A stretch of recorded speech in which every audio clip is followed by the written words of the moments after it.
ప్రభునందు ప్రేమ కలిగిన వారులారా, ప్రభు యొక్క పిల్లలారా, మీ అందరికీ కూడా ఉదయకాల సమయంలో ప్రభు నామమున వందనాలు. మీ అందరూ కూడా బాగున్నారు కదా. తండ్రి యొక్క కృప చేత మీ అందరూ కూడా, ప్రతి ఒక్కరు కూడా, ప్రతి కుటుంబం కూడా, ప్రతి ప్రాంతం కూడా ఆశీర్వదించబడాలని, దీవించబడాలని, ఆయన మేలులు మీ అందరికీ కలగాలని, శుభం కలగాలని కోరుకుంటూ మరి ఉదయకాల సమయంలో వాక్య సందేశంలోకి వెళదాం. దేవుడు మనతో ఈరోజు మాట్లాడుతున్న నూతనమైన మాటను మనం జ్ఞాపకం చేసుకుందాం. ఎందుకంటే దైవ వాక్యము ఎప్పటికప్పుడే నూతనమైనది, క్రొత్తదనం ఇస్తుంది. కనుక ఈరోజు తండ్రి మనతో మాట్లాడుతున్న మాట ఏక మనసు కలిగి జీవించుట. హల్లెలూయా. ఇది వాక్య అంశము. ఏక మనసు కలిగి జీవించడము మనిషికి మేలు. కనుక తండ్రి చెప్పిన మాటలు మనం జ్ఞాపకం చేసుకుందాం. ప్రియ సంగమా, ప్రపంచంలో ఏ మనిషి అయినా సరే, ఏ ప్రాంతవాసులైనా, ఎవరైనా సరే ఒకే మనసు కలిగి జీవించడం అసాధ్యము. ఒకే తలంపు, ఒకే ఉద్దేశము, ఒకే భావము కలిగి జీవించడం కూడా అసాధ్యమే. ఎందుకంటే ఒక్కొక్కరికి ఒక్కొక్క మనస్తత్వం ఉంటుంది. ఒక్కొక్కరు ఒక్కొక్క దానికి అలవాటు పడిపోతారు. ఒక్కొక్కరు ఒక్కొక్క భావానికి లోనైపోతారు, అలవాట్లకు లోనైపోతారు. కనుక ఒకే మనసు కలిగి జీవించడం అనేది అసంభవం. అప్పుడే కాదు, ఇప్పుడే కాదు, ఎప్పుడైనా సరే, ఏ కాలంలోనైనా, ఏ తరంలోనైనా, ఏ యుగంలోనైనా, ఎవరిలోనైనా సరే ఒకే మనస్తత్వం కలిగి జీవించడం అసాధ్యము. ఎందుకంటే ఇప్పుడు కాదు, ఈ రోజుల్లో కాదండి, ఆ రోజుల్లో కూడా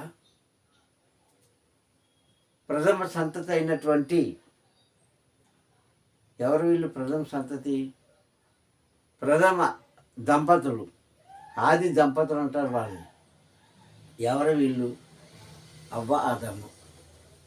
వారి గర్భవాసాన్ని పుట్టిన ప్రధాన సంతతి ప్రపంచంలో మొట్టమొదటిసారిగా ఇద్దరు ఉన్నారు, ఏబేలు, కయ్యూను.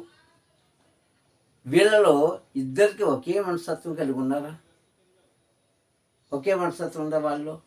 ఒకే ఉద్దేశం ఉందా? ఒకే భావం కలిగి ఉన్నారా? ఏక మనసు కలిగి ఉన్నారా? లేదు. అన్ని మనస్తత్వం అనేది తమ్ముడు మనస్తత్వం తమ్ముడిది, ఎవరి మనస్తత్వం వాళ్ళది. ఆ రోజుల్లోనే మనుషుల్లో ఐక్యత అనేది లోపించింది. ఇప్పుడేదో మనం కొత్తగా మనం చూస్తున్నాం, ప్రపంచంలో అనేక రకమైన మనుషులను చూస్తున్నాము, మనస్తత్వాన్ని చూస్తున్నాము, అనేక రకమైన భావాలు కలిగిన వారిని మనం పలకరిస్తుంటాము, లేకపోతే వింటూ ఉంటాము. కానీ సహోదరులారా, ఆ రోజుల్లోనే, ఆదిలోనే ఒకే తల్లి తండ్రికి పుట్టిన పిల్లలకు ఒకే మనస్తత్వం లేదు, ఒకే భావం లేదు, ఒకే ప్రేమ కూడా లేదు. నిజంగా ప్రేమ ఉంటే తమ్ముడిని ఎందుకు అన్నీ హత్య చేస్తాడు? తమ్ముడు తీసుకొచ్చిన అర్పణలు తండ్రికి అర్పిస్తుంటే ఈయన ఎందుకు అసూయపడతాడు? అంటే ఇద్దరిలో అప్పట్లోనే ఒక మనస్తత్వం లేదు. అప్పుడే వారి యొక్క భావాలు వేరైపోయాయి, వాళ్ళ మార్గాలు వేరైపోయాయి, వాళ్ళ ఉద్దేశాలు వేరైపోయాయి, వాళ్ళ యొక్క జీవన విధానం ఎలా ఉన్నప్పటికీ వాళ్ళ యొక్క అలవాట్లు వేరైపోయాయి. అలాగే తమ్ముడు అన్నయ్య మీద విరోధంగా ఎప్పుడు మాట్లాడలే, కానీ తమ్ముడి మీద అన్నయ్య విరోధం పెంచుకున్నాడు, కక్ష పెంచుకున్నాడు. నిజంగా అలాగా ఉన్నారు కనుకనే వాళ్ళు ఏమయ్యారంటే, అన్నయ్య దుర్మార్గుడుగా తండ్రి దృష్టిలోకి వెళ్ళిపోయాడు. నిజంగా నాటి మానవుల్లో అప్పటికి ప్రపంచం మీద ఎంతమంది మనుషులు ఉన్నారు? జనసంఖ్య అంటే నలుగురే. హల్లెలూయా. నలుగురే, తల్లి, తండ్రి, ఇద్దరు పిల్లలు. ఒక చిన్న కుటుంబం ఉండదు. చిన్న కుటుంబం కదా. చిన్న కుటుంబం, చింతలేని కుటుంబం అని మన గవర్నమెంట్ వారు చెప్పేవారు పూర్వం రోజుల్లో. ఇప్పుడు అదేం లేదు. చిన్న కుటుంబం, చింతలేని కుటుంబం. అలాగే వాక్యం కూడా ఉంది, చిన్న మంద భయపడద్దు. కనుక వీరు నలుగురు పిల్లలు, చక్కగా నలుగురు మనుషులు చిన్న కుటుంబం. ఆ చిన్న కుటుంబంలోనే వ్యత్యాస భేదం వచ్చేసింది, అహంకారం వచ్చేసింది, అసూయ బుద్ధి వచ్చేసింది. మరి ఇన్ని తరాల తర్వాత ఇన్ని కోట్ల జనాంగంలో ఎంతమందికి ఎన్ని రకాలు కలిగిన మనస్తత్వం ఉంటుందో మనం అర్థం చేసుకుంటాం. సులువుగా అర్థమైపోద్ది మాట. కానీ ఆనాడే కాదు, ఈనాడే కాదు, ఈనాడైనా దైవ వాక్యం ఏం చెప్తుందో తెలుసా? ఏక మనసు కలిగి ఉండాలి ఒకటి, ఏక ప్రేమ కలిగి ఉండాలి రెండు, ఏక భావం కలిగి ఉండాలి మూడు. ఈ మూడు విషయాలు చెప్పింది. ఎవరున్నారండి అలాగా? ఇప్పుడున్న కుటుంబాలు చూసుకున్నాం. సరే, ఆ కుటుంబం అలాగే అయ్యింది. తర్వాత తండ్రి చేయవలసినంత చేశాడు. ఇప్పుడు మనం చూసుకున్నట్లయితే, ఈ రోజుల్లో చూసుకున్నట్లయితే ఈ మూడు మాటలను, ఈ మూడు భాగాలను కలిగిన వారు ఎవరున్నారు? ఏక మనసు కలిగి ఒక కుటుంబంలో ఉన్నవారు ఉన్నారా? లేరే. అప్పుడు లేరు, ఇప్పుడు లేరు. ఆ రోజుల్లోనూ లేరు, ఈ రోజుల్లోనూ కూడా లేరు. ఇంకెన్నడూ కూడా ఉండరు అని మనం అనుకోవచ్చు. ఒకే మాట మీద, ఒకే ఉద్దేశంతో, ఒకే భావం కలిగి జీవిస్తే ఇన్ని వందల సంవత్సరాలు, ఇన్ని వేల సంవత్సరాలు, ఇన్ని కోట్ల జనాంగంలో ఎప్పుడో మారిపోతుంది సంగమా. తండ్రి ఆశించిన ప్రకారంగా పరలోక రాజ్యం భూమి మీదే ఉన్నాయేమో. ఆ స్వర్గసీమ అంటారే, ఆ స్వర్గసీమ ఎక్కడే మనకు కనిపించినేమో, కానీ ఎవరికి లేదే. కేవలం ఇద్దరు మనుషుల్లోనే ఇంత వ్యత్యాసవాదం ఉండేటప్పుడు కొన్ని కోట్ల జనంలో ఇంత వ్యత్యాసవాదం ఉంటుందో మనకు తెలిసిపోతుంది. కానీ ఆనాడు కానీ, ఈనాడు కానీ, ఏనాడైనా దైవ వర్తమానం ఒక్కటే, ఆయన చెప్పే మాటలు ఒకటే. నా పిల్లలారా, మీరు నాతో ఉన్నారు కనుక ఒకే మనసు కలిగి జీవించండి. రెండు మనసులు వద్దు, దివ్య మనసులు మనకొద్దు. దివ్య మనసులు కలిగిన వారు నాశనం అయిపోతారు. అలాంటి మనస్తత్వం ఉన్నవారు ఎదురు దెబ్బలు తింటారని అక్కడక్కడ అలా అలా అలా అలా టచ్ చేస్తూ మనల్ని పలికిస్తుంది వాక్యం, తండ్రి యొక్క మాట. అయినప్పటికీ ఆ మాటే మన క్రియలే. ఆయన ఉద్దేశాలే, మన ఉద్దేశాలు మనవే. ఆయన భావాలు ఆయనవే, మన భావాలు మనవే. ఆయన ప్రేమ ఆయనదే, మన ప్రేమ మనదే. కనుకనే నేటి వరకు కూడా మనుషులు నిక్కచ్చిగా జీవించలేకపోతున్నారు. హల్లెలూయా. ఆ నలుగురు మనుషులు ఉండేటప్పుడే ఇద్దరిలో కలిగిన ఆ భేదం ఏదైతే ఉందో ఇప్పటి వరకు కూడా అదే బీజము, అదే విత్తనము, అదే పంట, అదే వృక్షము ఇప్పుడు కూడా మురిసిపోయింది. ఇప్పుడు కూడా ఉన్నది కూడా అదే. రే సహోదరులారా, ఒకసారి మనం జ్ఞాపకం చేసుకుందామండి. మన గత జీవితం ఏదో ఒకసారి జ్ఞాపకం చేసుకుందాం.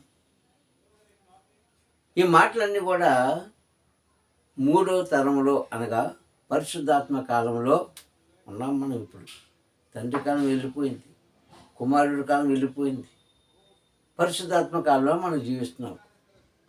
ఈ పరిశుద్ధాత్మ కాలంలో భక్తుడైన పౌలు గారు చెప్పిన మాట మనం ఒకసారి విందాం, నేర్చుకుందాం.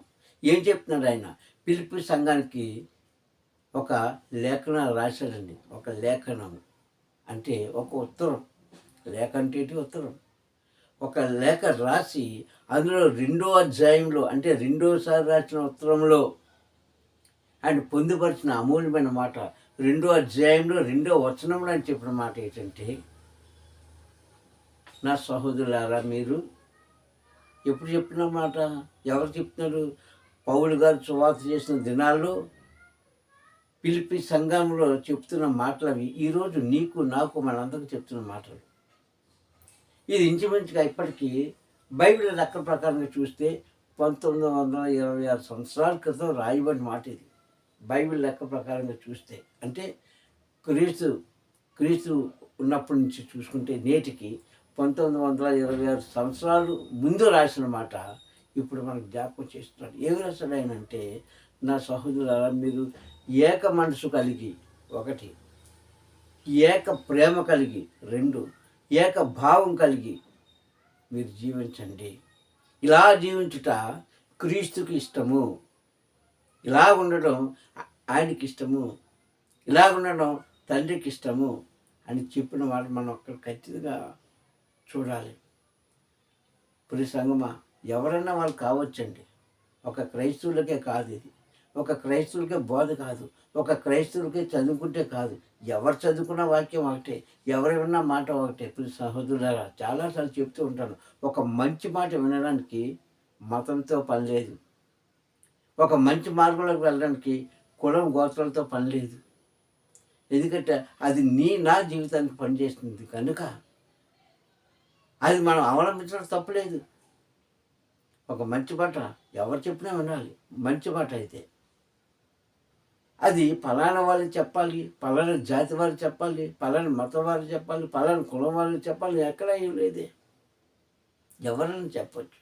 అలాగే మంచి మార్గంలో ఎవరైనా నడిపించవచ్చు. మంచి తలంపు, మంచి ఉద్దేశాలు, మంచి సలహాలు ఎవరైనా చెప్పచ్చు. దానికి పరిమితం లేదు. ఒక జాతి, నీతి, మతం, కులం అని భేదం లేదు. కానీ అది చెప్పేవారు కాదు, కానీ విన్న వాళ్ళకి జ్ఞానం ఉండాలి. అయ్యో ఈ మాట నా కోసమే కదా చెప్తున్నారు అని ఆలోచించేవారు ఎంతమంది ఉన్నారు ఈ రోజుల్లో? ఎవరున్నారండి? ఒక మంచి మాట మనం చెప్పినప్పుడు తిరిగి నీతో యుద్ధం ఆడడానికి వాళ్ళు తయారైపోతారు, నీతో కొట్టాడడానికి తయారైపోతారు, నీతో బాధించడానికి వాళ్ళు తయారైపోతారు. ప్రసంగమా, చాలామంది ఇలాగ ఉంటున్నారు. పిల్లలేమి, యవనస్తులేమి, నడివేసుకులేమి, ఎవరైనా సరే ఇలా ఉండడంలో నష్టం ఎవరికి? చెప్పేవాడు కాదు సుమి, విన్నవాడికే, వినలేని వాడికి. అలాగే పరలోకమందున్న తండ్రి మనకి చెప్తున్నాడు, చెప్పేవాడికి నష్టం కాదు, వినలేని వారికి మనకు నష్టం. ఇశ్రాయేలు ప్రజలు వినకనే వారు నశించిపోయారండి. ఆయన చేసిన మేలులన్నీ మర్చిపోయి ఆయన మీద తిరుగుబాటు చేశారు కనుకనే వారు అరణ్యంలో చంపబడ్డారని మొదటి కొరింథీయుల పత్రిక 10వ అధ్యాయంలో 5-6 వచనాలు మనం అక్కడ వాక్యాలు కనిపిస్తుంటాయి. ఈ సహోదరులారా, అరణ్యంలో సంహరించబడ్డది. వారిలో చాలామంది తండ్రికి ఇష్టంగా జీవించలేదు కనుకనే వారు అరణ్యంలో సంహరించబడ్డది అన్న వాక్యం మనకు కనిపిస్తుంది. ఇష్టంగా అంటే ఏంటి? ఆయన చెప్పిన మాట వినలేదు, ఆయన చూపించే మార్గంలోకి వెళ్ళలేదు. కనుకనే నాటి ప్రజల వల్లే మనం ఉండకూడదని ఈ యొక్క సంగతులు మీకు వారు చెడ్డవారిని ఆశించినట్లుగా మీరు ఆశించొద్దు. కనుకనే ఈ యొక్క సంగతులన్నీ కూడా మీకు దృష్టాంతంగా ఉన్నాయి అంటే, దృష్టాంతం అనగా జ్ఞాపకము లాంటి గుర్తులు మనకు జ్ఞాపకం చేస్తున్నాడు. అలా ఉంటే ఎలా అయిపోతారని. ఇప్పుడు సహోదరులారా, ఆయన ఇప్పుడు కూడా ఒక మంచి మాట చెప్పేవారు కానీ, మంచి మార్గం నడిపించేవారు కానీ తప్పు కాదు. నడవలేని వారు తప్పు. అలా నడవాలంటే మనలో ఒకే ఉద్దేశం కలిగి ఉండాలి, రెండు మనసులు కలిగి ఉండకూడదు. అదే చెప్తున్నారు భక్తులైన పౌలు గారు ఇక్కడ పిలిపి రాసిన సంఘానికి చెప్తూ, ఓ పిలిపిల్లారా, నా సహోదరులారా, నేను మీరు కోసం చెప్తున్నాను వినండి. మీరు పరలోక రాజ్యం చేరాలంటే, క్రీస్తు ప్రభువారు నిన్ను అంగీకరించాలంటే, ఆయన ద్వారా నీవు పరలోక రాజ్యం చేరాలనుకుంటే, పరలోక రాజ్యం కావాలనుకుంటే, ఈ భూమి మీద నీవు జీవించినంతకాలం కూడా ఒకే మనసు, ఏక మనసు కలిగి జీవించు, ఏక ప్రేమ కలిగి జీవించు, ఏక భావం కలిగి జీవించు. అప్పుడు ఆయన నిన్ను అంగీకరిస్తాడు అని చెప్పిన మాట మనం నేర్చుకోవాలి. ఈరోజు చాలామంది కుటుంబాలు చూస్తున్నామండి, భర్త మాట భార్య కానీ, భార్య మాట భర్త కానీ, లేదంటే వీరిద్దరి మాట పిల్లలు కానీ, పిల్లల మాట తల్లిదండ్రులు కానీ పడకనే, ఒకరికొకరు సంబంధం లేకనే, అందరిలో ఒకే భావం లేకనే, అందరితో ఒకే మాట కాకనే, అందరితో ఒకే మార్గం వెళ్ళకనే కుటుంబాలు చెల్లాచెదురైపోతున్నాయి ఈరోజు. అవునా కాదా? చెల్లాచెదురైపోతున్నాయి కుటుంబాలు. వారు ఎలా ఇటువైపు ప్రయోగం చేస్తున్నారో, ఏం తలస్తున్నారో, ఏ ఉద్దేశంలో వారు జీవిస్తున్నారో వారే తెలుసుకోలేని దీన స్థితిలో పడిపోయి చివరికి వారు ఏం చేస్తున్నారంటే, అయ్యో ఎందుకు ఇలా జరిగింది. వయసులో ఉన్న పిల్లలు కానీ, అంటే యవనస్తులు కానీ, మరొకరు కానీ ఆ మార్గంలో నడకకే, ఏక మనసు కలిగి లేకే, చెప్పిన మాట వినకనే వారి జీవితాల్లో చీకటిని తెచ్చుకున్నారు వాళ్ళే. దేవుడేమి నీకు చీకటిని పంపించలేదే, దేవుడేమి నీకు ఆకలి తప్పుతో ఉంచలేదే, దేవుడు నేను అనారోగ్యం చేయలేదే. అన్నీ సమృద్ధి చేసే కదా మానవుని పుట్టించింది, అన్నీ సమృద్ధి చేసే కదా అని చెప్పింది. నాయన ఈ పండు తిను, ఆ పండు తిను, అది తిను, ఇది తినుకో, ఆఖరికి ఆకుకూరలు కూడా మీకు ఇస్తున్నాను, జలరాశులన్నీ కూడా మీ చేతికి అప్పగిస్తున్నాను, జంతువులన్నీ కూడా మీ భయానికి లోబడినట్టు చేస్తున్నాను, వాటి మీరు అనుభవించండి అవన్నీ. సమృద్ధి కలిగిన ఆహారం మనకి ఇచ్చాడే. ఈరోజు ఎందుకు ఆకలి తప్పుతూ ఉంటున్నాము? అలాగే ఆ దేశం నేను స్వస్థపరుస్తున్నాను, ఆ దేశంలో ఉన్న అనారోగ్యం తీసేస్తున్నాను అని ఇర్మియా గ్రంథంలో చెప్పబడినట్టుగా 33 అధ్యాయులు చెప్పబడినట్టుగా స్వస్థపరుస్తున్నాడు. దేశంలోని పెట్టాడే, పాలు తేలు ప్రవహించే కాలా దేశంలోకి మనం పంపించాడే. మనం ఎందుకు వెళ్ళకపోయాము అంటే నీలో ఏకత్వం లేదు, ఒకే మాట కలిగి లేము, ఒకే మనస్తత్వం కలిగి లేము. కనుకనే ఎవరి మార్గాలు వాళ్ళు పెంచుకుంటున్నారు ఈరోజు. కనుకనే కుటుంబంలో ఇవన్నీ కూడా వస్తున్నాయి. ప్రసంగమా పేరుకి అలాగే జీవిస్తున్నామే కానీ బయటికి చెప్పుకోలేని ఎన్నో సమస్యలు, బయట పడలేని ఎన్నో సమస్యలు ఈరోజు మనం ఎదుర్కొంటున్నాం. కానీ పైకి చెప్పుకోలేకపోతున్నాం. నా పిల్లలు ఎలాగా, నా కొడుకు ఎలాగా, నా కూతురు ఎలాగా, నా అల్లుడు ఎలాగా,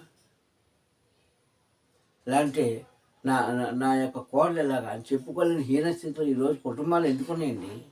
ఒక మనసు కాకపోతే, ఒక తలంపు కాకపోతే, ఒక ఉద్దేశం కాకపోతే, ఒక మంచి మనసు లేకపోతే ఇవన్నీ చోటు చేసుకుంటున్నాయి. వీళ్ళంతా ఎవరు? క్రైస్తవులే. వీళ్ళంతా ఎవరు? తండ్రి నమ్ముకున్న వాళ్ళు. వీళ్ళంతా ఎవరు? బైబిల్ చదివిన వాళ్ళు. వీళ్ళంతా ఎవరు? ఆలయానికి వెళ్ళి వచ్చిన వారు. ఏది ఆలయానికి వెళ్తున్నా నీకు ఒకే మనసు కలిగి ఉండాలి. ఏక మనసు అంటుంది బైబిల్. అది ఒకే ఉద్దేశం కలిగి ఉండాలి. ఏది అక్కడ ఒక మాట, ఇక్కడ ఒక మాట, అక్కడ ఒక తలంపు, ఇక్కడ ఒక తలంపు, అక్కడ ఒక మార్గము, ఇక్కడ ఒక మార్గము. ప్రియసంగమా, నీ మార్గాలు నువ్వే పాడు చేసుకుంటున్నాయేమో. జాగ్రత్త ప్రియ సహోదరుడా. ఈ మాటలు విన్న మీరు నిజంగా మీలో పరివర్తనాన్ని కలిగి ఉంటే పరివర్తనాన్ని పొందుకోగలిగితే ఎప్పటికైనా సరే ఒకే మాట మీద మీరు జీవించండి. ఏమో ఆయన చిత్తం అయితే రాబోతున్న దినాల్లో మన ఆత్మలకు ఆయన రాజ్యంలో ప్రవేశింపజేస్తాడు. మన ఆత్మకు ప్రశాంతత కలిగించి ఆయన రాజ్యంలో కాస్త చోటిస్తాడు. దానికోసం మనం ప్రయాసపడాలి. నీ భక్తి ఎందుకు, నీ ప్రవర్తన ఎందుకు, నువ్వెందుకు నీ ఆరాటం అంటే ప్రతి క్రైస్తవుడు పరలోక రాజ్యం చేర్చబడాలి అన్న ఆలోచన. మరి చేర్చబడాలంటే ఆయనకు ముందుగానే మనకు చెప్తున్నారు కదా. ఈ హితబోధంతా కూడా విందాం ప్రసంగం, నేర్చుకుందాం. విని విడిచిపెట్టారా అది మీకే శాపం. ఇది ఎవరి మాటలండి? దేవుడి మాటలే. మంచి మాట ఎవరు? దేవుడివే. అందుకే ముందు అన్నాను, ఒక మంచి మాట చెప్పడానికి జాతితో కానీ, కులంతో కానీ, మతంతో తేడా లేదు. చాలామంది ఈరోజు ఎలాగంటే మా జాతి వారు మాకే చెప్పాలి, మా కులం వారు మాకే చెప్పాలి. చాలా సంఘాలు ఈరోజు మనం చూస్తున్నామండి. దౌర్భాగ్యం ఏంటంటే ఒక్కొక్క కులానికి ఒక్కొక్క సంఘం పెట్టుకున్నారు. ఆ సంఘంలోకి వాళ్ళే వెళ్ళాలి, మరొకరు వెళ్తే రానివ్వరు. ఇదేం ధర్మంగా ఉందండి? ఇది ఏక మనసు కలిగి ఉన్నావు నీవు. అక్కడే నీకు 2 రకాలు కలిగిన మనస్తత్వం వచ్చేసిందే. అక్కడే నీవు 2 రకాలు కలిగిన మార్గాలు అనుసరిస్తున్నావే. అక్కడే 2 రకాలు కలిగిన భావాన్ని నీవు ఎలబుచ్చుతున్నావే. ఇంక నీ పరలోక రాజ్యం ఏదండి? ఇలాగ ఈ భూమి మీద ఈరోజు సంఘాలు నడుస్తున్నాయి కూడా. సంగమ చాలా పొరపాటు అది. భక్తులని పలుగారు చెప్తున్న మాటలు ఈరోజు వింటున్నారు. మీరు విన్నవారు వ్యత్యాస భేదం లేకుండా ఏక మనసు కలిగి జీవిస్తే అది నీకు ప్రయోజకరం. ఒకే భావం కలిగి జీవిస్తే అది నీ కుటుంబానికి మేలు. ఒకే ప్రేమ కలిగి జీవిస్తే మొత్తము నీ యొక్క సంస్థకే మేలది. ఇది ప్రభువు నేర్పించిన పాఠం. ఈ పాఠంలో ఎవరైతే నడుస్తారో వారు ఖచ్చితంగా ఆశీర్వదించబడతారండి. ఈ మాటలు ఉంటున్న మీరు తండ్రి నామములో బహుగా ఆశీర్వదించబడాలని కోరుకుంటున్నాను. ప్రసంగం 1926 సంవత్సరాల క్రితం చెప్పిన ఆ మాటలు ఈరోజు మనకి వినిపిస్తున్న ఈ మాటలు ఒకటే. కావున ఇప్పటికైనా సరే మనం నిజమైన మారుమనసు పొందుకుందాం. ఎంతవరకు ఎవరికొందో మారుమనసు లేదో నాకు తెలియదు. నిజమైన మారుమనసు అంటే అది మారు మనసు అంటే అర్థం ఏంటండి? నిన్న చేసిన చెడ్డ తలంపు ఏదైతే ఉందో అది విడిచిపెట్టుకొని నీవు నూతనంగా మార్చబడడమే మారు మనసు. బాప్తిస్తం కాదండి. బాప్తిస్తం వేరు, మారు మనసు వేరు, రక్షణ వేరు. ఈ మూడు ఒకటి అనుకుంటారు చాలామంది. కాదు, బాప్తిస్తం వేరు, మారు మనసు వేరు, రక్షణ వేరు. కనుక నువ్వు నిజమైన మారు మనసు పొందిన వాడుగా ఒకే మనసు, ఒకే మాట, ఒకే ఉద్దేశంతో జీవిస్తే అది ఆ తండ్రి నామానికి మహిమ కలుగుతుంది. నీ జీవితానికి మేలు కలుగుతుంది. ప్రార్థన చేసుకుందాం. దయగలనైనా కృపగల తండ్రి, నీకు స్తోత్రములు. ఈ ఉదయకాల సమయంలో తండ్రి నేను వాక్య ద్వారా మా అందరితో మాట్లాడేందుకు స్తోత్రం నాయన. ఇది తండ్రి ఏక మనసు కలిగి జీవిస్తే అది మేలని వాక్యం ద్వారా మాట్లాడేందుకు స్తోత్రం. అయ్యా, అట్టి మనసు మాకు అందరికి దయచేయండి. ఈ వాక్యం బిడ్డలందరినీ కూడా మీరు దీవించండి.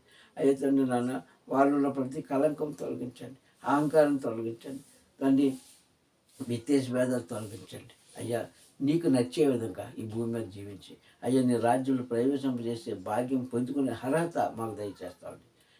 మా వాక్యం అందరిని కూడా మీరు దీవించి ఆశీర్వదిస్తారని మా ప్రియ రక్షకుడైన క్రీస్తు నామని ప్రార్థనలు అడిగి పొందుకుంటున్నాం పరమ తండ్రి. హల్లెలూయా, హల్లెలూయా, హల్లెలూయా. మీ అందరికీ కూడా మరొకసారి తండ్రి నామములో వందనాలు.